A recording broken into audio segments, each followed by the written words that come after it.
There are two essential major reasons wristwatches were created, and I'm just going to give you that very briefly. Number one, or firstly, if you like, wristwatches, even wall clocks, were created, manufactured, and designed for curiosity. It wasn't necessarily for show or showmanship, as it were. It wasn't designed so that we could use them to complete our dress codes, as it were, the things we call corporate auto match. No, that wasn't the primary essential reason watches were created. Watches were created for curiosity, so that when tying them, you will understand that in life it's either you are early or you're late.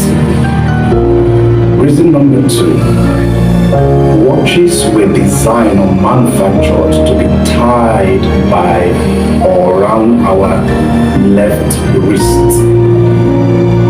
It was intentionally designed that way so that you could use your right fingers to set the engine by the left wrist. It was designed for you to tie on your left wrist so that you can know how much time you have left, not how much time you have right. Two essential reasons. Alright. Now, having said this, I want to ask you, isn't it tragic to say that many are sleeping while they are healthy, hearty, well and alive, when they ought to be useful and looking? A lot of people are sleeping as though they are competing with corpse in the mortuary. But as hard as that sounds, but then it's a realistic truth. As hard as that may sound, but that is the truth. So many are sleeping as though they are competing with remains in the morgue, forgetting that poverty is manufactured in the bed and is being distributed to those that love sleeps. Don't forget, the scripture says, a little sleep, a little slumber, a little folding off of hands. It says, so shall poverty wrap you. So you will understand that now that you are alive, well, healthy and hearty, you don't need to sleep as though it is a competition. Stop sleeping while you're alive, healthy and hearty. The reason is because when you die, you will have enough time to sleep and no one will wake you up. Now, I'd like you to take these statistics. If you sleep for 8 hours every day as prescribed or advised by your doctor, which is 1/4 of every day, 24 hours divided by 3 is 8 actually. If you sleep 8 hours every day as advised by your doctor for 75 years, that means you have spent 25 solid years of your life in bed, leaving you with 50 years.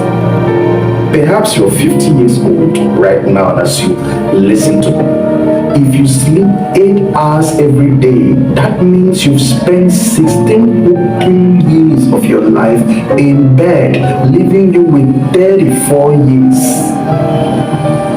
Maybe you're 30 listening to me right now. If you sleep for 8 hours every day, that means that 10 years of your life has been wasted in bed, leaving you with 20 years. Perhaps you might be 25 and you're telling yourself, I'm quite young, so I have enough time to rest. Now listen, if you sleep for 8 hours every day, that means you've spent 8 years of your life in bed, leaving you with 17 years. Now I'm going to ask you a question of great concern. Out of the 50 left, the 34 left, the 20 left, or perhaps the 17 years of your life left, depending on how old you are right now, what have you done with the remaining? Are you pondering alongside with me? For you may not know that this is one of the reasons a lot of people say life is not fair. In summary, let me say this to you. Don't leave anything now that you're healthy and hearty for later. Because later, no matter how hot the tea is, it will surely get cold. Later, the day will turn to night. Later, no matter how young you are today, you will be old. Later, if you don't put these things to